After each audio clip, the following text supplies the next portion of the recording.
যা দেখানো হয় এটা টোটালি ফেক, এবং কোনো কোনো ক্ষেত্রে তাদেরকে বাধ্য করে জালের মধ্যে ফেলে এই ইন্ডাস্ট্রির মধ্যে অনুপ্রবেশ করানো হয়, যেখানে ওদের কোনো ইচ্ছাও থাকে।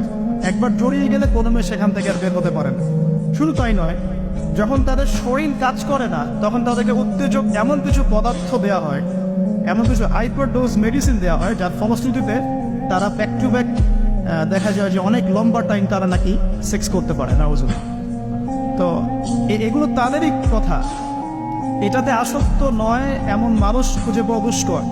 বাংলাদেশের রিপোর্ট বলছে যে বাংলাদেশে এখনকার ইয়াং জেনারেশনের মধ্যে 92% পর্ন দেখে।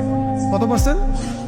92%। এবং পর্ন যে ওয়েবসাইটগুলো আছে যেগুলো এত বেশি শক্তিশালী, এগুলোকে হ্যাক পর্যন্ত করা সম্ভব নয়। 2014 সালে বাংলাদেশের গভর্নমেন্ট যে ছিল আমি জানি না, আমি আসলে এদিকে পলিটিক্সের খবর খুব একটা রাখি না, তারা 244টা পর্ন সাইটকে বন্ধ করে দিয়েছে। কিন্তু এমন একটা অ্যাক্সেস তারপরেও চালু ছিল যে অন্য থ্রু দিয়ে এগুলোতে ভিজিট করা যেত। সবচেয়ে বেশি পর্ন সাইট যেগুলোতে ভিজিট করা হয় তার মধ্যে এই সাবকন্টিনেন্ট বা ভারতবর্ষ অন্যতম। ঠিক আছে, তো এগুলোর ফলশ্রুতিতে শুধু ধর্ষণ বেড়েছে এমন নয়, বরং সমকামিতাও বেড়েছে।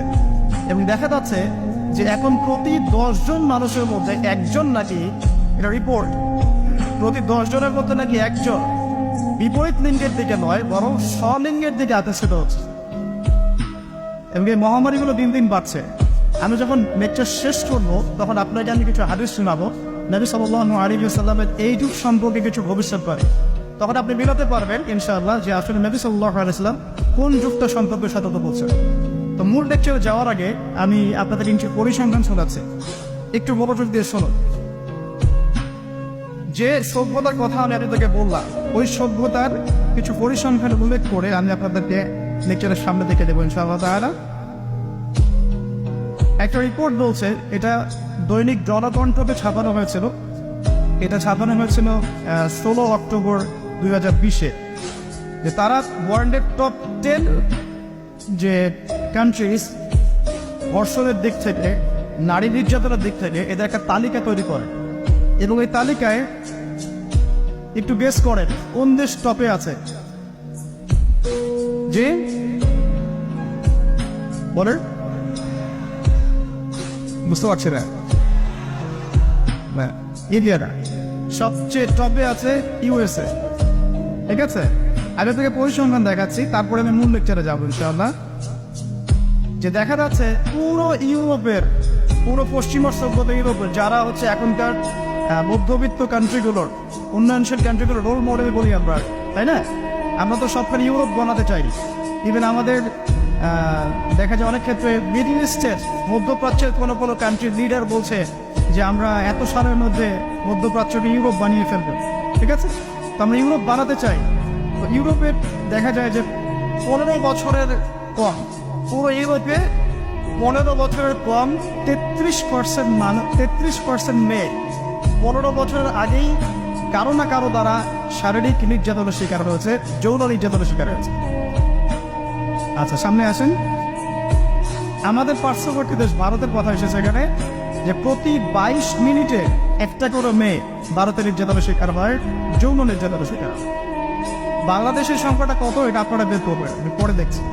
শীর্ষ 10-এর তালিকায় প্রথমে আছে আমেরিকা, যেখানে বলা হচ্ছে যে 99% পুরুষ, 99% পুরুষ এরা উন্মুক্ত যৌন বিষয়গুলোতে আগ্রহী। ঠিক আছে, 1% পুরুষ চাচ্ছে যে ফ্যামিলি হোক, নর্মাল আমি ইসলামিক যেটা চিন্তা করি যে ফ্যামিলি হোক, বিয়ে শাদী হোক, তারপরে বাচ্চা কাচ্চা হবে, এটা তারা 1% মানুষ চায়। ফ্রি সেক্সুয়াল যে রেভলিউশন, এটাতে 99% পুরুষ বিশ্বাস করে।